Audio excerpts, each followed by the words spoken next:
দামুড়হুদা উপজেলার চিতলা গ্রামে ঘটেছে চরম হৃদয় বিদারক এক ঘটনা। লাশ আটকে রেখে আদায় করা হয়েছে সুদের টাকা।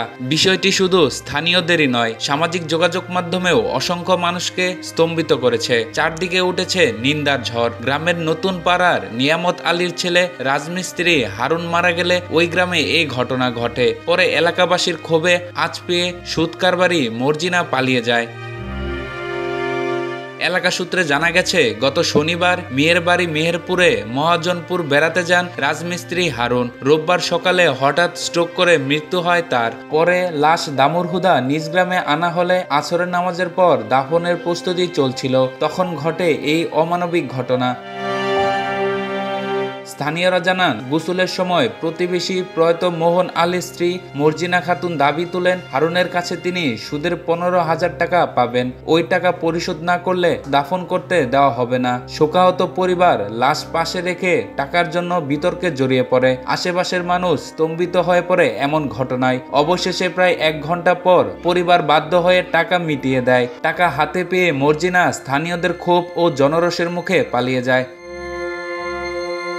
এই ঘটনায় সামাজিক যোগাযোগ মাধ্যমে সৃষ্টি হয় তীব্র ক্ষোভ ও নিন্দা। মারা যাওয়া হারুনের চাচাতো ভাই মতিনুর ইসলাম মানিক বলেন, আমার ভাই গত 1.5 মাস আগে মর্জিনা খাতুনের কাছ থেকে 8,000 টাকা ধার নেন। সেই টাকা তিনি ব্যবসার কাজে লাগিয়েছিলেন। রোববার সকালে লাশ গোসলের সময় মর্জিনা দাবি করেন 22,000 টাকা সুদের টাকা পাবেন। দাফন শেষে এই বিষয়টি মিটমাট করা হবে শোনালে মর্জিনা দাবি করেন টাকা না পেলে দাফন করতে দেবে না।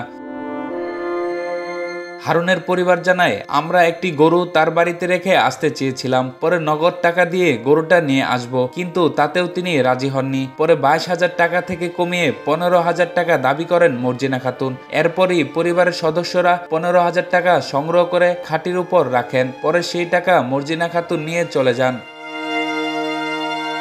এলাকাবাসী জানায়, মর্জিনা খাতুন এলাকার একজন বড় সুদী কারবারি। গ্রামের মানুষকে তিনি ধ্বংস করে দিচ্ছে। প্রতিবাদ করলেই তার বিরুদ্ধে নারী নির্যাতন মামলা দেয়, তাই কেউ তার বিরুদ্ধে কথা বলতে পারে না। স্থানীয় ইউপি সদস্য আতিউর রহমান ক্ষোভ প্রকাশ করে জানান, মূল টাকা হারুন জীবিত থাকতেই পরিশোধ করেছিলেন। মৃত্যুর পর তার মরদেহ আটকে রেখে সুদের টাকা আদায় করা সমাজের চোখে ন্যাক্কারজনক, ঘৃণিত ও লজ্জাজনক কাজ। তিনি দীর্ঘদিন ধরে সুদের ব্যবসা করে আসছেন, অনেকের বিরুদ্ধে মামলা করেও হয়রানি করেছেন।